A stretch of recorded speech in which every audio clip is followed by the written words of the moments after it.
ॐ अज्ञानतिमिरन्दस्य ज्ञानाञ्जनशलाकया चक्षुरुन्मिलितं येन तस्मै श्रीगुरुवे नमः। श्रीचैतन्यमनोभीष्टं स्थापितं येन भूतले स्वयं रूपा कदा मह्यं ददाति स्वपदान्तिकं। वन्देऽहं श्रीगुरोः श्रीयुक्तापदकमलं श्रीगुरुं वैष्णवांश श्रीरूपं साग्रजातं सहगण रघुनाथान्वितं तं सजीवं साद्वैतं सावधूतं परिजनसहितं कृष्णचैतन्यदेवं श्रीराधा कृष्णपदां सहगण ललिता श्रीविशाखान्वितांश। हे कृष्ण करुणा सिंधु दीनबंधु जगतपते गोपेश गोपिका कांत राधा कांत नमस्ते।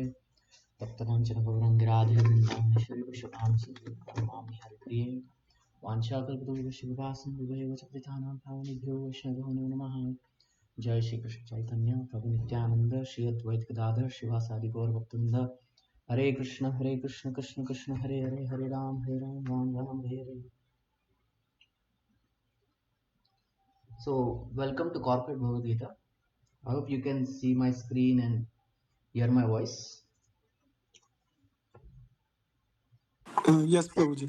Oh, thank you. Okay, so we'll continue from where we had stopped. That was ninth chapter,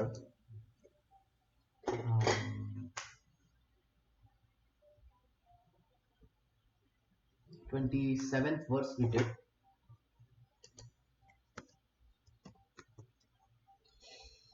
Yeah. So last week we discussed that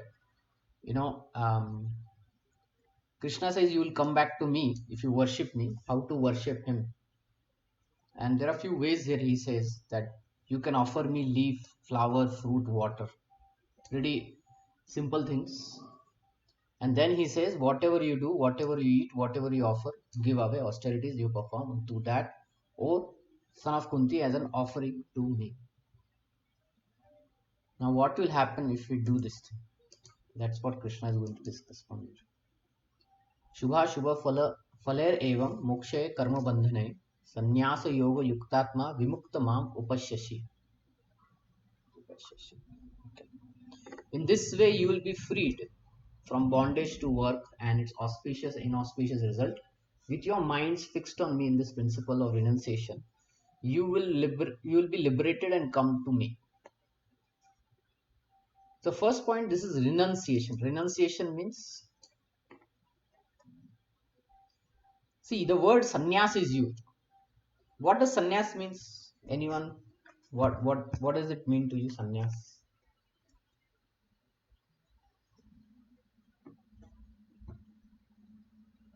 Can anyone tell what does sannyas means to you? Or what is the general understanding of sannyas? Like living away from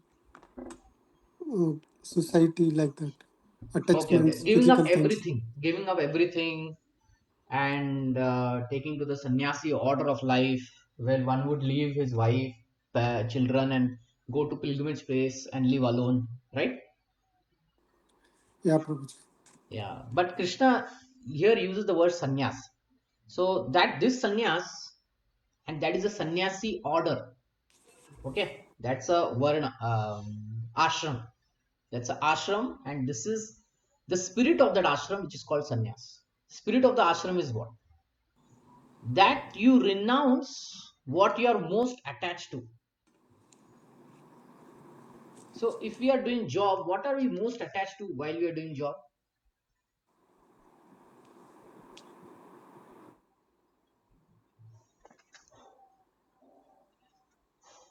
When we have children, what are we most attached to? Children. Children, wife, husband, Yeah, family. When we do job, we are most attached to the the salary. job basically. Salary Yeah, is there, the name is there, the salary. fame is there, the promotion is there, the designation is there, right? Yes, Prabhuji. Now, if we give this all to Krishna, see, in case of food, Krishna said, right? Whatever you eat, you offer it to me. Whatever you do, that also you offer it to me. So now we are doing it for Krishna. See, the whole of Lanka, when Hanuman burned, right? He didn't do it for his sake. He did it for Sri Ram's sake, right? Yes, Prabhuji. Yeah, that is what is called a sannyas. You don't do it for your um, sake, you do it for a higher purpose. And that higher purpose, when it is for the Supreme Lord, for the Paramatma, when it is for the Bhagwan, then one gets vimukta. Vimukta means liberated. He gets liberated. I'll give you an example to understand this. There is Indian Army. Now, Indian Army or any army, when they go on a battle, they kill many soldiers, right? They kill many enemy soldiers, right? When they come back, does the government or the king put them into jail and say that you killed many people? No, no, Prabhuji. Why? Because that is duty assigned to them. I mean, there is duty. They did it on the authority, on the higher Right. authority, they did that act, right? Yeah, They Prabhuji. were being told by a higher authority. Therefore, they are vimukta from the karmic reaction.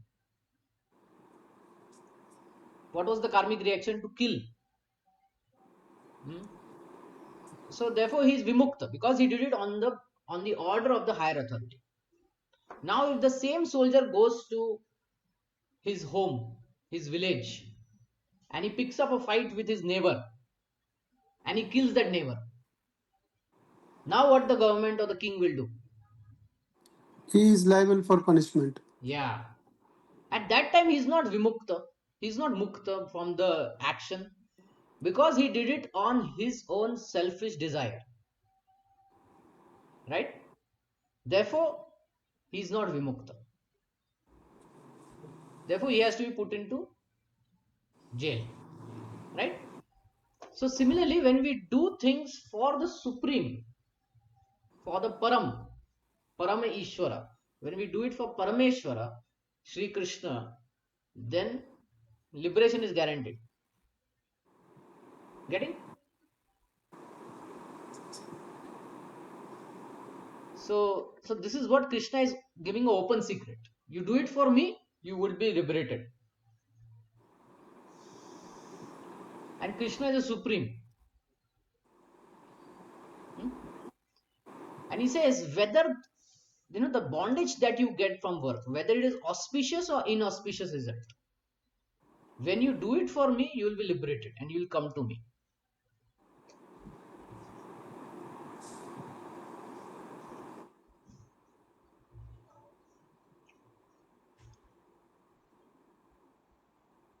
So now the question may arise, how to know that we are doing it for Krishna, right? Anybody can kill anyone and then say, because I got an inspiration from God, therefore I did that. There are many people who do that actually. So how to know, whether one is liberated or not? Any thoughts? How do you know that? I mean, whatever is prescribed in scriptures with us, I mean, that is what we have to follow for our duties. See, it should be in line with the scriptures, definitely. It should be in line with the laws specified in the scripture, right? Yeah, yes. That should be there. And second thing is, see, Krishna was present when Arjuna was also there. So therefore, he directly told, "You do this for me." He showed his Virat Rupa in that everyone was getting killed. Drona was getting killed, Karna was getting killed, Jayadratha was getting killed. And he said, "You become a Nimitta Matra. You become an instrument in my hand and you kill these people." So at that time, Avatar was there, so therefore he could talk directly. Therefore, he could talk directly. Okay, he could talk directly. Now, when the Avatar is not there, what we should do? Avatar is not there. How do you know that? Then his message, whatever is available. Okay, Shastra is there. Shastra. Yeah. Okay, just hold on for 1 second.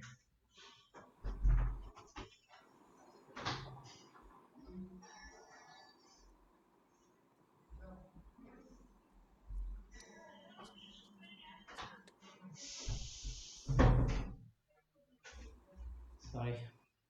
So yeah, when okay, Shastra is there. Now one can misinterpret Shastra also. Like I'll tell you. Um, when somebody doesn't know how to read, say Sanskrit, or he doesn't have access to Shastra, one who has access to it will tell that this is written in it, whereas it is never written in that. He can lie.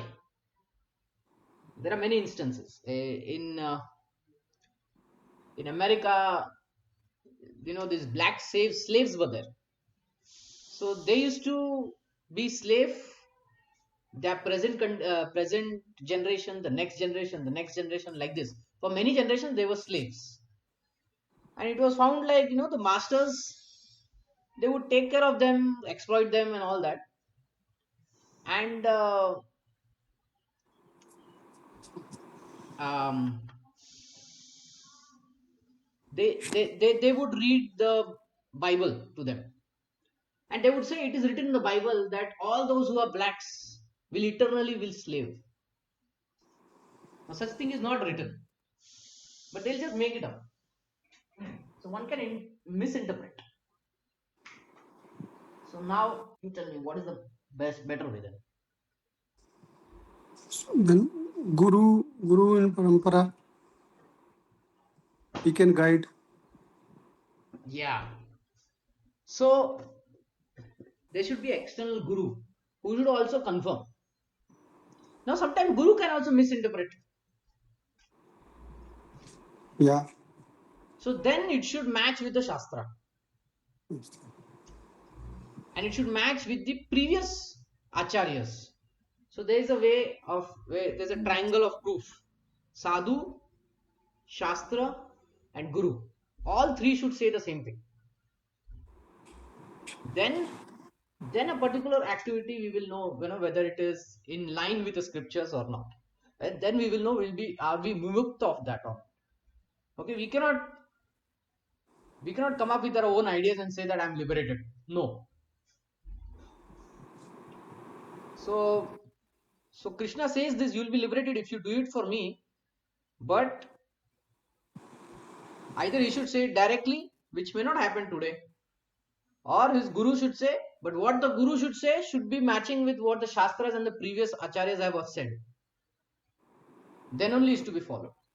Like in case of Bali Maharaj, Shukracharya warned Bali. He said that this Brahmana boy that has come in front of you, Vaman Dev, is actually Narayan. He will take everything away from you.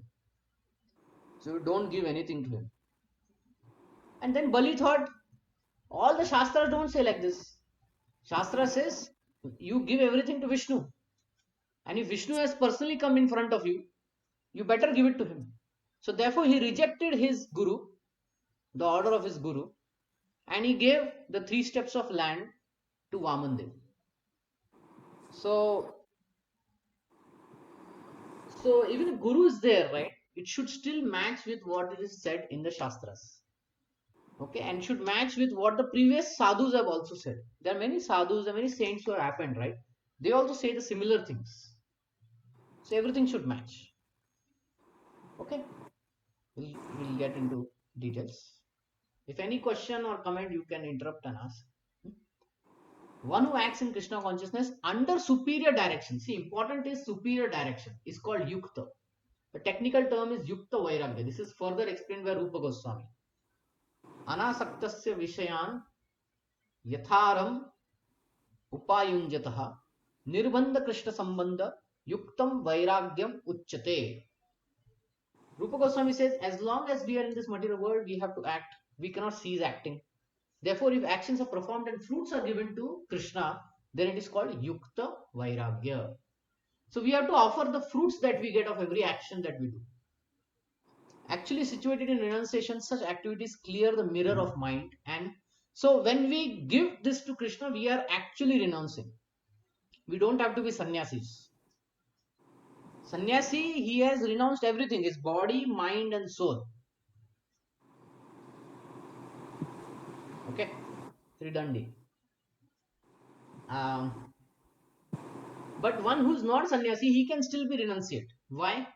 How? If he offers his fruit to Krishna. Understanding? And when he offers this thing, his mind becomes clear. Why? Because he's not attached. And when somebody is attached to anything, our mind is the most difficult person to become detached. Okay, and it can disturb us a lot. But when we give something, then our mind becomes calm. It is not agitated, right? In giving, there is more happiness. In taking, more than happiness when it is given, when it is in the taking, right? You have heard this thing, na? Happiness is more in the giving than in the taking. Have you heard this statement? When you give somebody happiness, it's you get much more happiness, right?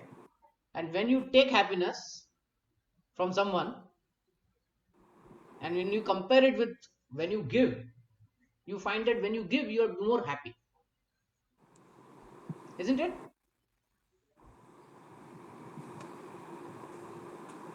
Yeah, yeah, Prabhu. Yeah. See, when we do charity and all, we feel very happy actually, and that happiness is not is more than any other happiness. Let's say, um, let's say you like some cake or you like pizza or something, and you go and pay for it and you eat it. You do get some happiness. You go to some movie or something, and you do get some happiness.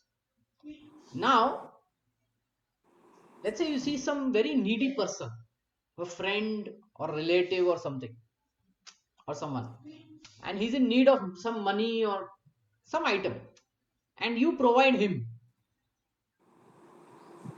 Just by doing that act of charity, and you compare it with your act of going to movies and eating pizza and pasta, where you will become more happy. You'll find that there is a difference in that happiness that you got by giving charity versus enjoying in some mall. Has anyone got this experience? Yes, yes, Prabhuji, it is true. Yeah. So when we give it now, the highest charity, when we give it to Krishna, will be happy or not? Will be more happy. Yeah, Najib. Yeah. And as the actor gradually makes progress in spiritual relation, he becomes completely surrendered to the Supreme Personality. Then our Sharanagati of Krishna will increase more and more. When we start giving, our Sharanagati increases more and more. Therefore, at the end, he becomes liberated. And then moksha will come in. And then this liberation is also specified. But this liberation, he does not become one with Brahmajyoti. Now, there are various kinds of liberation. We have discussed this. There is liberation in the Brahmajyoti. It's a effulgence that is coming from Krishna. But one who is offering all results to Krishna, he is trying to love Krishna. So he's not interested in Brahmajyoti. He's interested in Vaikuntha planets where he can continue his service. So therefore, he rather enters into the planet of Supreme Lord called as Vaikuntha. It is clearly mentioned here. Mam Upashashi. Upashashi. He comes to me means back home, back to Godhead. There are 5 stages of liberation. And here it is specified the devotee who always lived in his lifetime here under direction of Supreme Lord, as stated, has evolved to a point where he can, after quitting his body, go back to Godhead and engage directly in the association of Supreme Lord. Anyone who has no interest but to dedicate his life to the service of the Lord is actual sannyasi.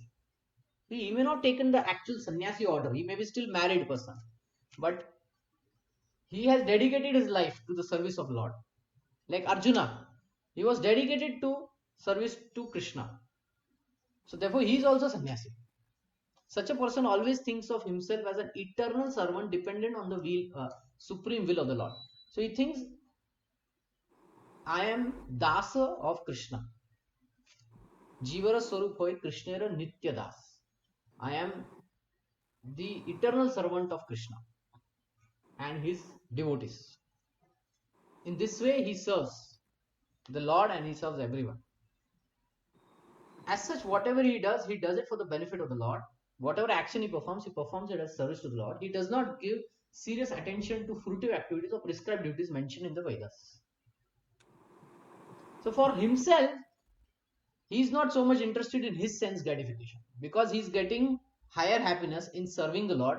All the lower sense gratification, the lower pleasures that are there in this world, he is not at all interested in that. Like, we are talking about Hanuman. When Hanuman reached the palace of Ravana, what did he see? What did he see? Do you know what in Ramayana? What did he see? Uh, So he saw big, big palaces, and inside those palaces there were many, many women, and they were drinking liquor, and all kinds of pleasures were there. So did he give up his service and tried to enjoy with them? No, no. he was very fixed on his service. So he was not interested in his sense gratification. Okay. For an ordinary person, it is obligatory to execute the prescribed duties mentioned in the Vedas, but although a pure devotee who is completely engaged in the service of the Lord may sometimes appear to go against the principle prescribed Vedic duties, actually it is not so.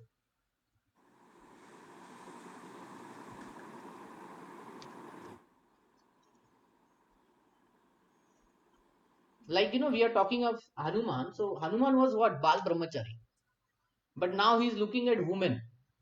So he thought to himself, oh, am I doing something wrong? Then he came to conclusion that in this service to Sri Ram, I have to be in this situation, and I'm not going to take part of it. But in his service, I have to search for Sita. Therefore, I have to go through these things. So externally, it may seem there is some problem here, but because he's engaged in the service of the Lord, it is not against the prescribed Vedic duties. Just like a soldier may kill. Killing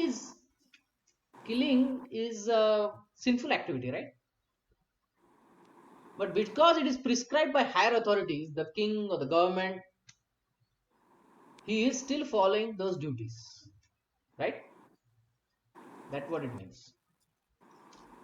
It is said, therefore, by Vaishnava authorities that even the most intelligent person can understand the plan and activities of a pure devotee.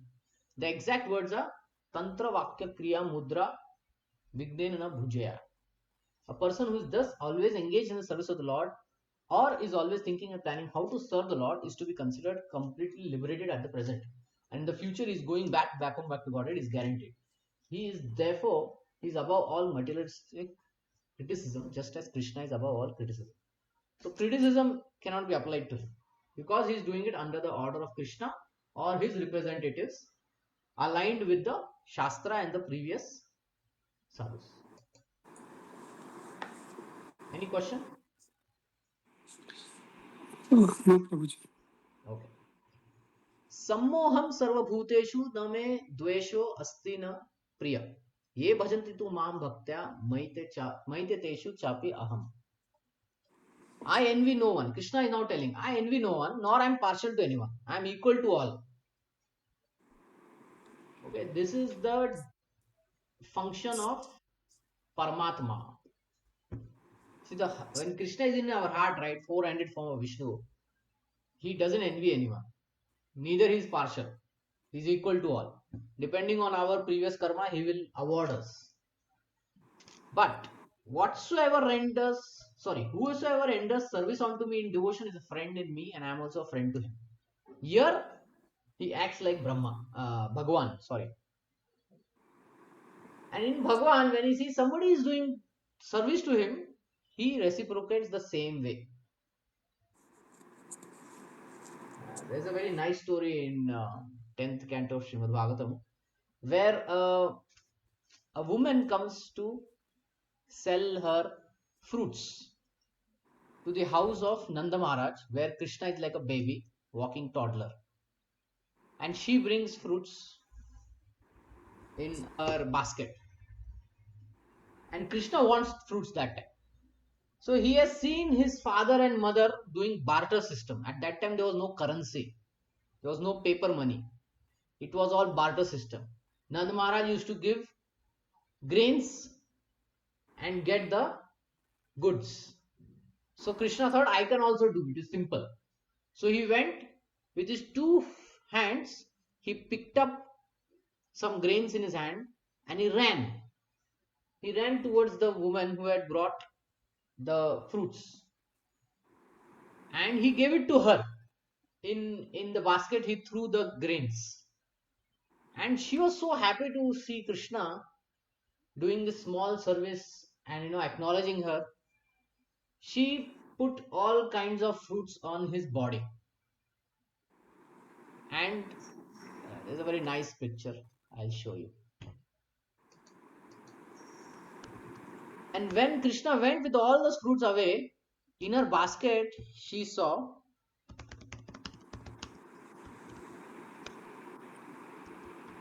what did she see? All the jewels were there. The grains converted into all the jewels. So, Krishna gave much more than what he got. Will you ever trade gold coin for fruit? Uh, Will you give one tola of gold to a fruit seller who will give you, let's say, 5 mangoes? no, this is very expensive. But Krishna can do Yes. that. Yeah. Okay, Krishna can do that. By this, he can say. So that's what it means by being a friend. See, being a friend means what? You are friendly, you love, you affection is there, and you give Krishna something, he gives you 10 times bigger than that.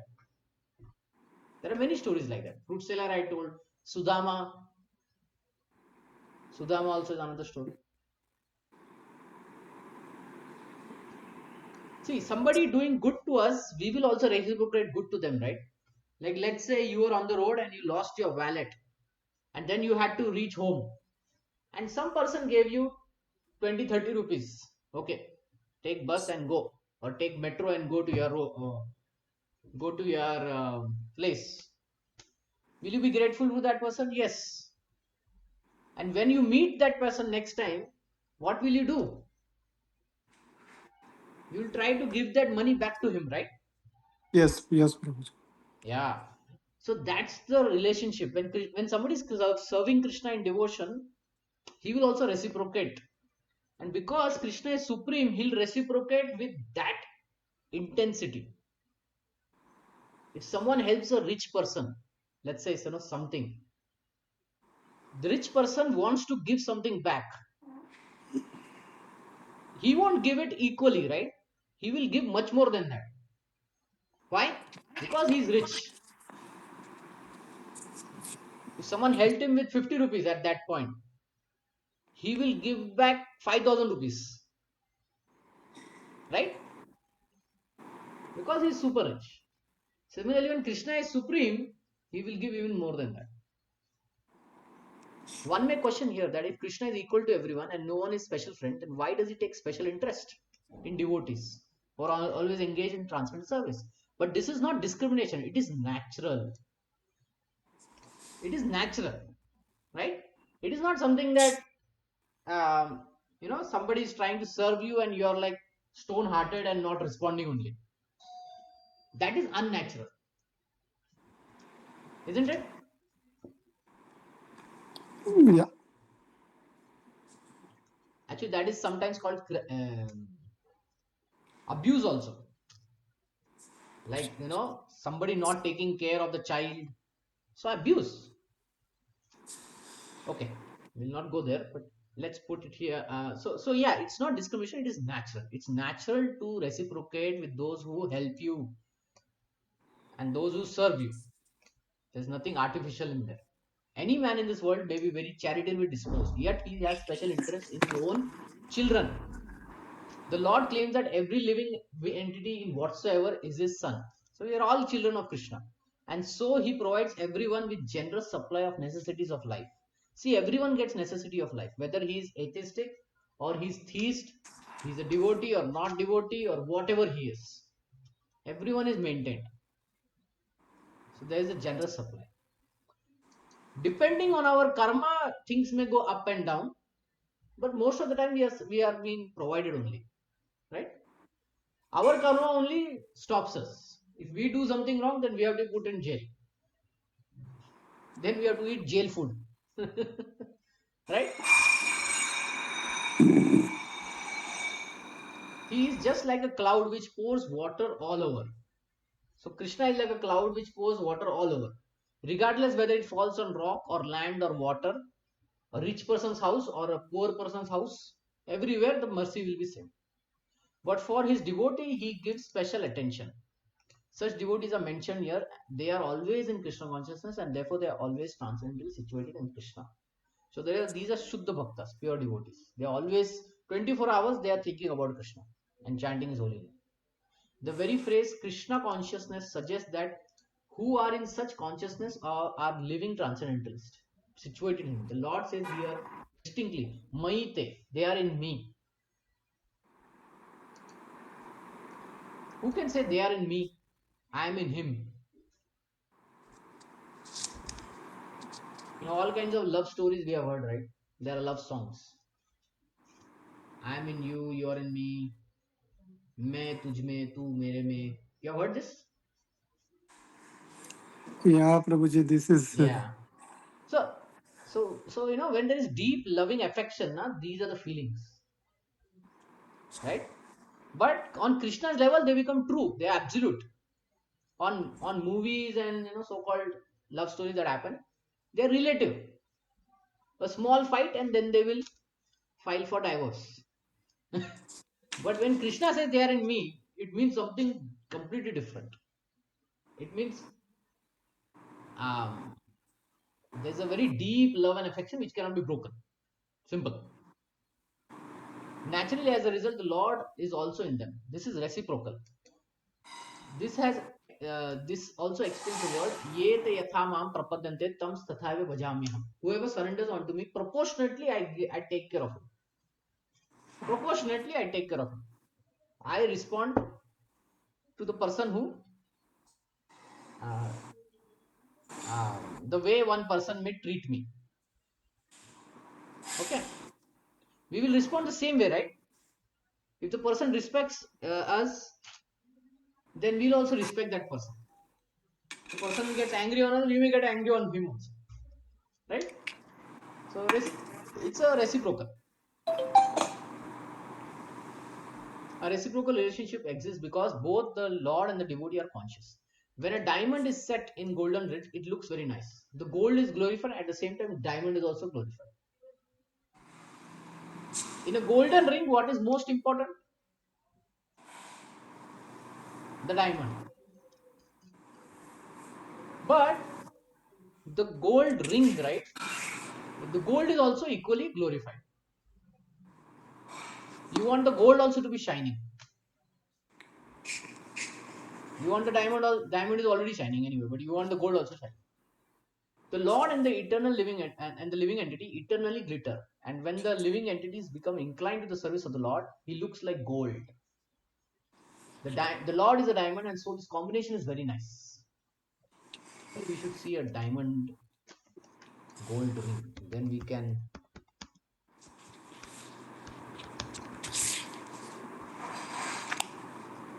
This looks beautiful, right?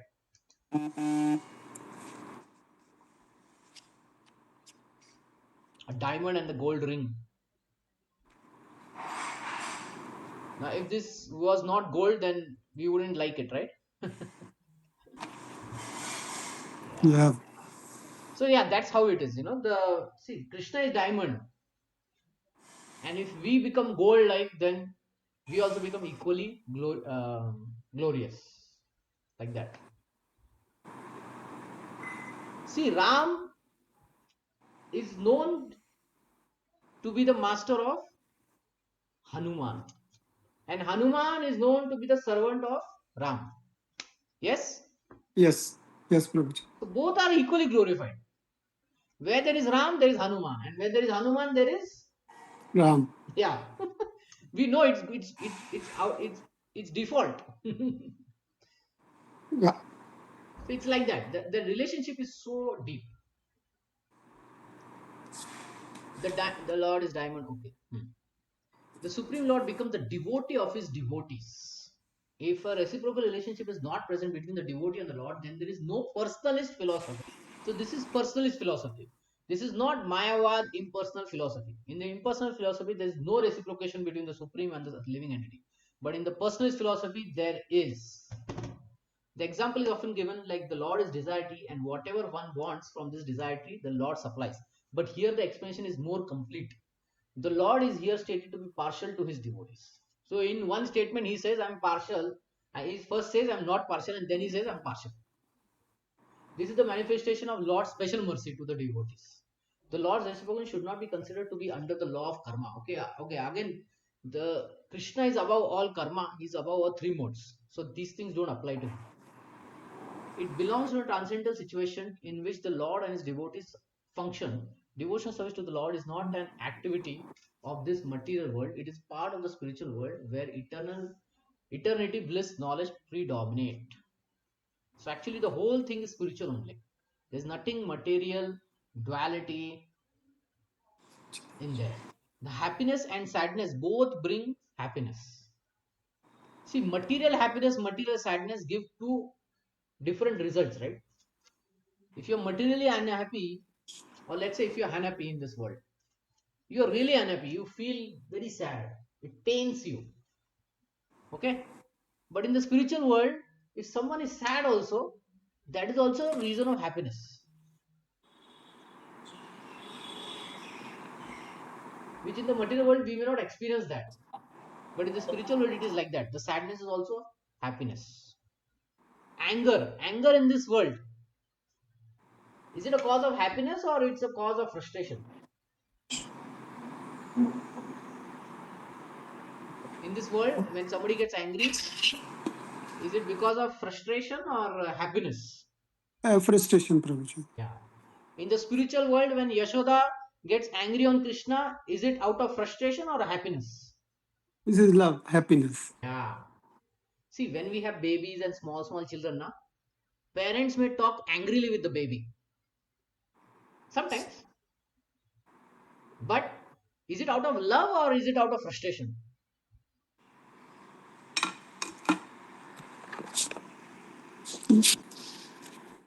You tell me. Is it out of love or it is out of frustration?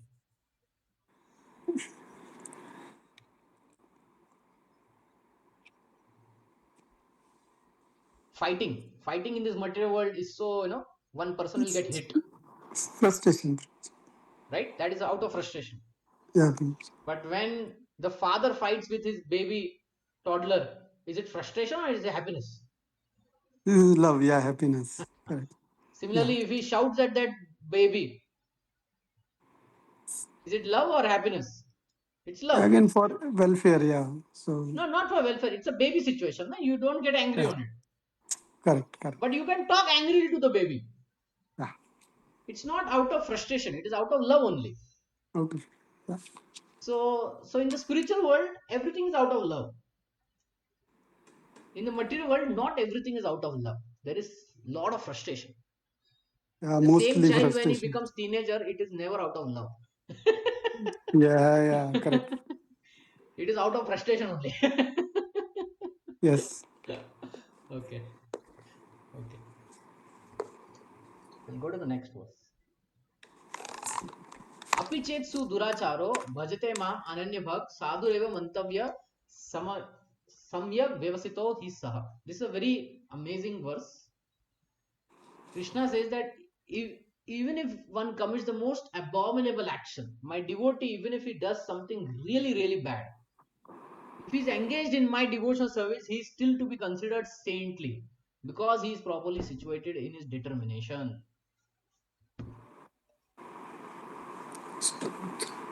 So if a devotee does most abominable act, he still is to be considered saintly. Why? Because his his his shraddha, his faith, his trust, his determination, everything is situated in service to Krishna. So sometimes he may do something wrong, something stupid out of, because he's not pure, he's impure. So something, may happen. But externally, we should know that no, he's still saintly person. Why? Because in the next verse he says why. We'll just read that verse and we'll come back. Because he quickly becomes righteous and attains lasting peace. Because he corrects himself and then comes back on the right path of devotion.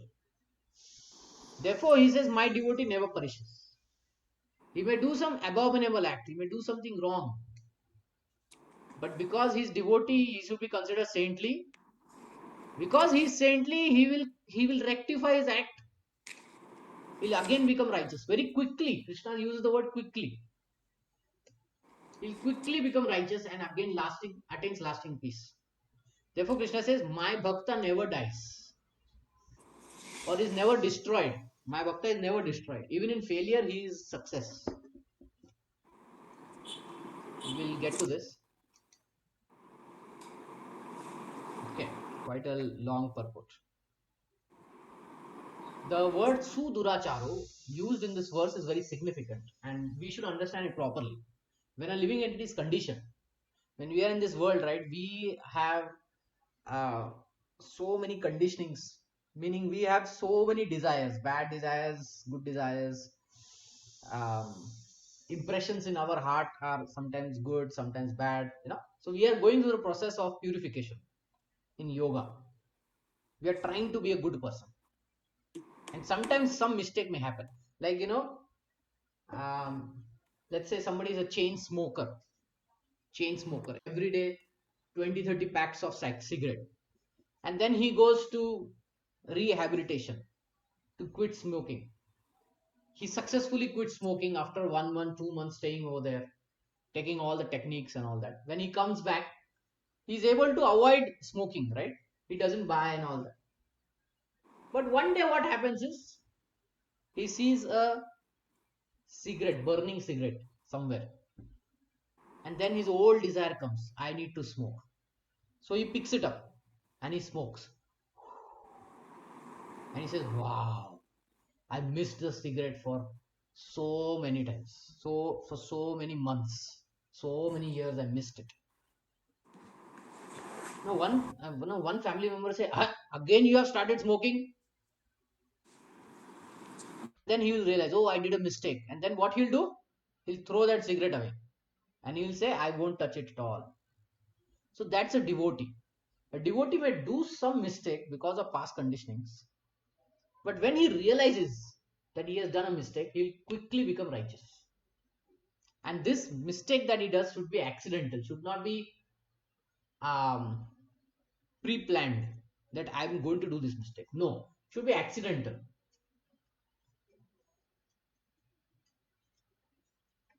As for the protecting the body or abiding by the rules of the society and state, certainly there are different activities, even for the devotee in connection with the conditioned life. And such activities are called conditioned. So he does conditional and constitutional. I think we didn't read this. When a living entity is conditioned, he has two kinds of activities. One is conditional and one is constitutional. Besides this, the living entity who is fully conscious of his spiritual nature and is engaged in Krishna consciousness or devotional service of the Lord has activities which are transcendental. Such activities are performed in his constitutional position and they are technically called devotional service. So he performs devotional service. Now, in the conditioned same, sometimes devotional service and conditional service in relation to the body will parallel one another. But then again, sometimes these activities become opposed to one another. As far as possible, a devotee is very cautious that he does not do anything that could disrupt his wholesome condition. Okay, he will try his best not to go back to his old habits. He knows that the perfection in his activity depends on the progressive realization of Krishna consciousness. Sometimes, however, it may be seen that a person in Krishna consciousness commits some act which may not be taken as most, which may be taken as the most abominable socially or politically. Sometimes we may see it may happen with a devotee, like I was talking about smoking.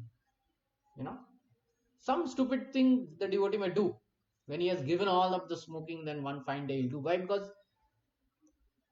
he had that conditioning from his past. So, there's a nice story. So there was a thief, and he used to steal stuff from people. One day he caught. Then he was put into jail, and for a few years he was in jail. And when he came out, then once, he was in a room waiting for a train, and all the people were there. And it was midnight time. Everyone was sleeping. Now his past conditioning was what? Stealing, right? He saw perfect opportunity here. Everyone is sleeping, and their bags are with them.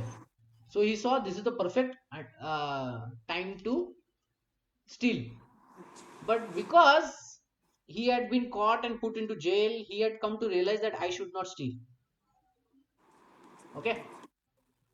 But then this urge was coming within his heart. Hey, go and steal, go and steal. You'll get some quick money. So many years you couldn't steal, you don't have money now. Some bag may have 10,000 rupees, 20,000 rupees, whatever. Just steal. But within his heart, it was saying, no, I cannot steal. I already went to jail. It was bad there. I cannot steal. So, do you know what the thief did that day? Any idea? Uh, Maybe his consciousness prevailed. So, what he did was he picked up a bag and kept it in the other end of the room. He picked up another bag and kept it at someone else's place. So, he simply exchanged each other's bag. And when Okay. they all got up, they saw that their bag was not there, but it was somewhere else. So, no one lost the bag. Okay, no one lost the bag, Mm. and the thief didn't steal also. But his whole body was forcing him to steal, right? He did that much. So, yeah. So some act one may commit very abominable, but such temporary qualification does not disqualify him. In the Srimad Bhagavatam, it is stated that if a person falls down but is wholeheartedly engaged in transcendental service of the Supreme Lord, the Lord, being situated in his heart, purifies him and excuses him from that abomination. The material contamination is so strong. See, this material contamination is so strong. The mind, the senses, these are very, very strong, right? Do you think that your mind is stronger than you? Sometimes we feel that. Yeah. Yes, It yes, can Prabhu. overpower us. Many times it overpowers actually. Yeah. We know we should not get angry and all that, but suddenly we get angry. So some things may happen like this. The material contamination is so strong that even a yogi fully engaged in service of the Lord sometimes becomes ensnared, becomes victim of that material contamination. But Krishna consciousness is stronger than material contamination. Is strong such that an occasional fall down is at once rectified. Occasional, it should be occasional. It should not be pre-planned. Occasional. Therefore, the process of devotional service is always a success. No one should deride a devotee for some accidental fall down from the ideal path. For as explained in the next verse, such occasional fall downs will be stopped in due course as soon as the devotee is completely situated in Krishna consciousness. Therefore, a person who is situated in Krishna consciousness, engaged with determination in the process of chanting Hare Krishna, Krishna Krishna, Hare Hare, Hare Ram, Ram Ram, Hare Hare, should be considered to be in the transcendental position, even if by chance or accident he is found to be fallen. The word sadhureva, he's saint, certainly, is very emphatic. They are warning to non-devotees because of any accidental fall down to a devotee should not be derided. It should be still be considered saintly. Okay, he should still be considered saintly if he has accidentally fallen down. And the word mantavya is still more emphatic. If one does not follow this rule and derides the devotee, then one is disobeying the order of the Supreme Lord. That only the only qualification of a devotee is to be unflinchingly and exclusively engaged in devotional service. So one should not belittle a devotee who has fallen down something. Okay, one should still be respectful to that devotee because material conditions are pretty strong, and that devotee will jump back. He'll come back. In the Narsimha Puran, the following statement is said. The meaning is that even if one is fully engaged in devotional service of the Lord, is sometimes found engaged in abominable activities, these activities should be considered to be like spots that resemble on the mark of a rabbit, uh, resemble the mark of a rabbit on the moon.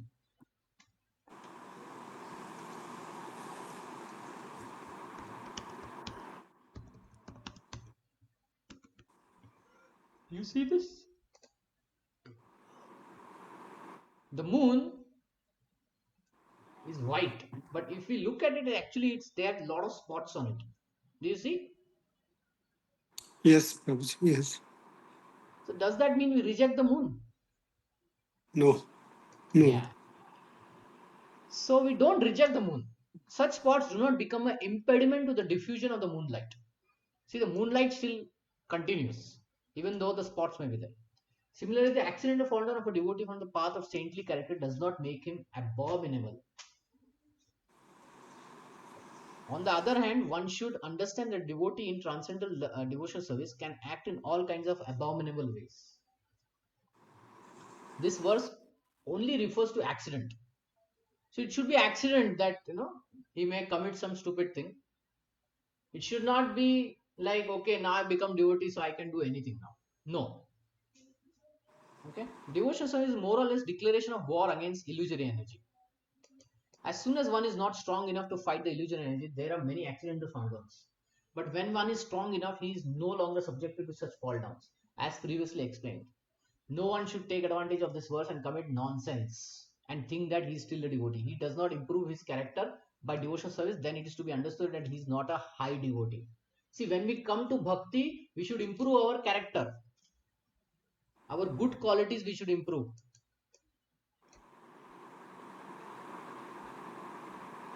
Sometimes we see so-called saintly people, they are also chanting Hare Krishna, they are also chanting Narayan, but some scams come out behind the scene.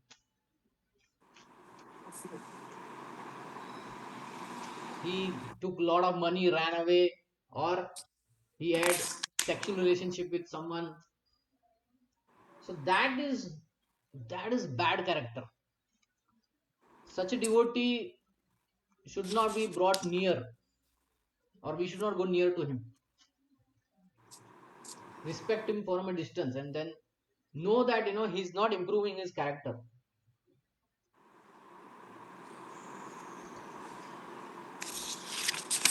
Chipram.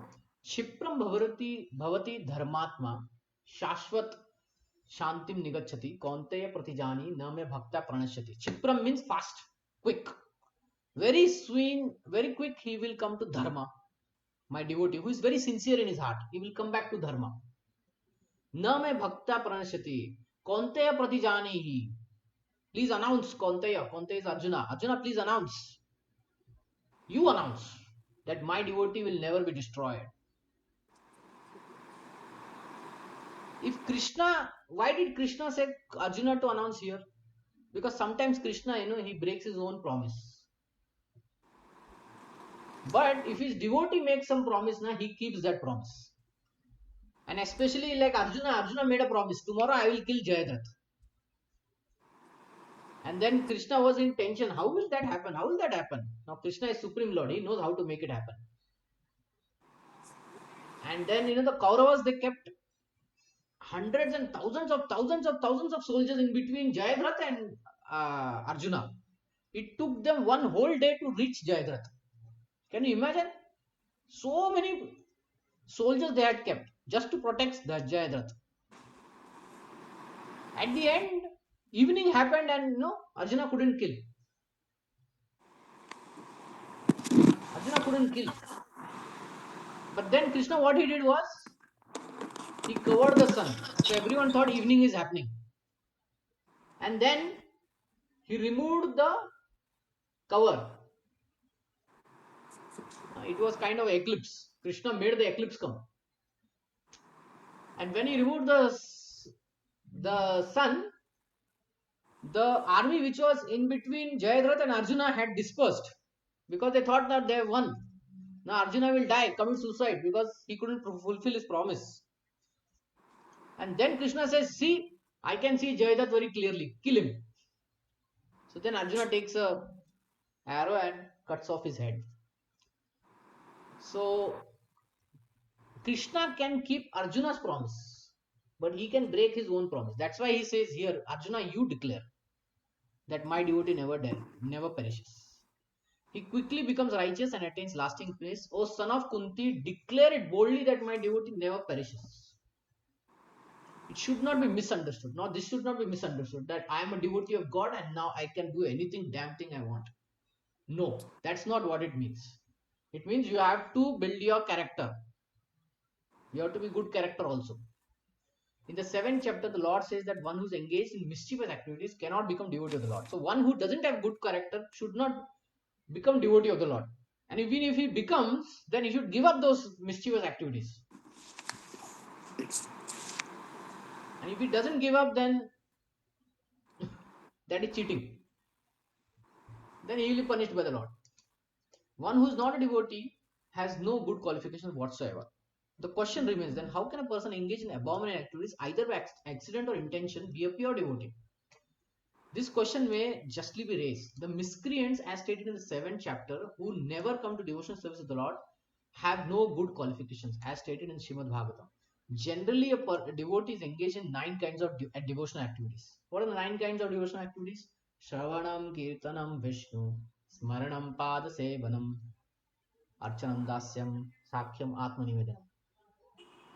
To hear about Krishna, to remember him, to chant his glories, to worship his lotus feet, do archana, pada sevanam, atmanivedanam, like that. So these 9 kinds of devotional service are engaged in the process of cleansing. So when we take to this devotional service, it should clean our heart of contaminations. What kind of contaminations are there in the heart? Cholesterol? Is this Bhagavad Gita talking about cholesterol contamination in the heart? No, no, Prabhuji. Arterioschlerosis. Then what is the contamination that it is talking about? These are Anarthas. Those are called anarthas, which are anarthas. object of that. Now there are 6 anarthas, of which 3 are main: lust, greed, anger. Lust, greed, anger. So when we take part in this 9 devotional service, now then it cleans up all this lust, greed, anger. He puts the Supreme Personality of Godhead within his heart, and all contaminations are naturally washed away. Continuous thinking of the Supreme Lord makes him pure by nature. According to the Vedas, there are certain regulations that if one falls down from his exalted position, he has to undergo certain ritualistic processes to purify. See, there is atonement. You have heard this word, prashchita? Prayashchita? Yeah. Praishchita, yeah, Prabhu. Yeah. But for a devotee, just continuing devotional service with intensity is the prayashchita. He doesn't have to do anything separate prayashchita. He just have to continue with his devotional service with great intensity, sincerity. That itself is the prayashchita. But here there is no such condition because the purifying process is already there in the heart of the devotee due to the remembering of the Supreme Personality of Godhead constantly. Therefore, the chanting of Hare Krishna, Krishna Krishna, Hare Hare, Hare Ram, Ram Ram, Hare Hare should be continued without stoppage. This will protect a devotee from all accidental fall downs. He will thus remain perpetually free from all material contaminations. So one who is chanting the holy name continuously, right? His fall down is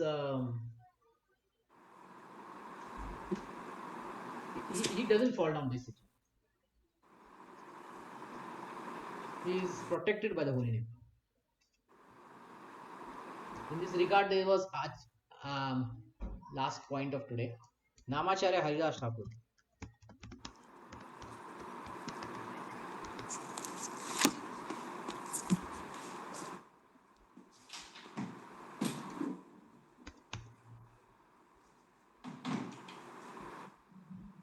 So he was born in a Muslim family, but he was chanting Hare Krishna Mahamantra continuously, 192 rounds, means 22 hours per day, every day.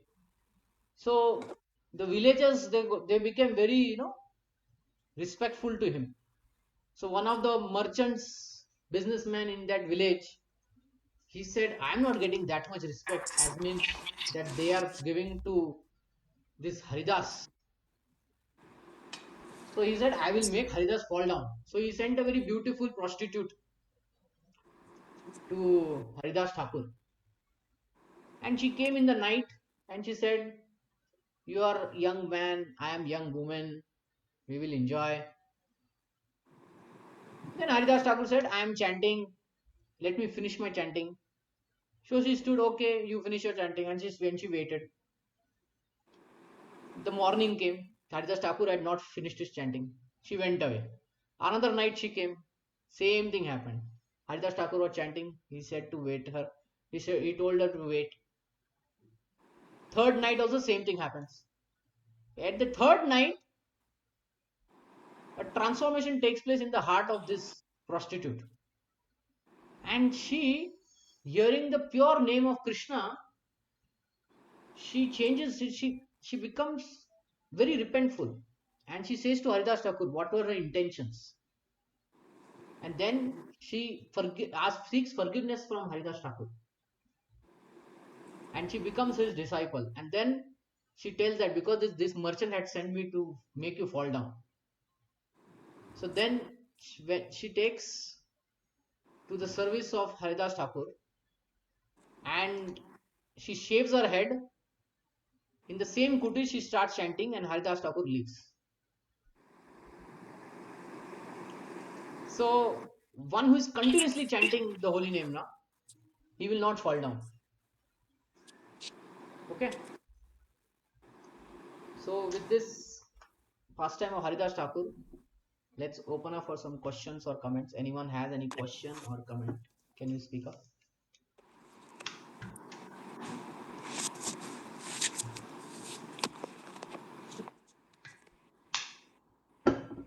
Any questions or comments? Uh, Prabhuji, like I missed the earlier chapters. So, what is the best way to like read a little fast or to No, no, come up like I have seventh chapter? recorded now all the. Yeah, yeah. Okay, okay. Okay, recording Yeah, is there.